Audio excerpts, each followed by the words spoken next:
மியா மியா வெண்ண வீட்டுல கடைஞ்ச வெண்ண எப்படி கடைஞ்சன்னு சொல்லி தரேன் உங்க ஆயா மேல ஆன.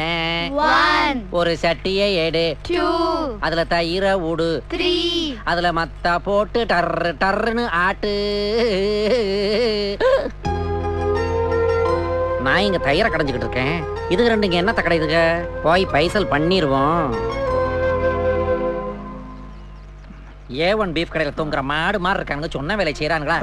என்ன பார்த்தா தெரியலையா? உள்காய வெளிக்காயில நிறைய இருக்குது. ஒரு வாரம் லீவ் கொடுக்குறது. ஒரு வாரம் லீவ் என்னடா? ஒரே அடியா ஒளிஞ்சு போயிருங்க. உங்க எல்லாரையும் தலை முடிக்கிறேன் நானு. என்ன சரோஜா இப்படி சொல்லிட்ட? பின்ன என்னடா, அடி வாங்கிட்டு வர்றவனடா அடியாளு. அடிச்சிட்டு வானா ஆளையே முடிச்சிட்டு வரான் பாரு, அவன் தான்டா அடியாளு. லீவ் தருவியா தரமாடியா? லீவா அப்படி விட்டேன்னு வச்சுக்க, வம்சமே விருத்தி இல்லாம போயிடும். ஆமா சரோஜா, சரோஜா. காலையின எப்ப பார்த்தாலும் ஃபீலிங்ல ஒரு வாட்டி குளிப்பேன், இன்னைக்கு டென்ஷன்ல 2 வாட்டி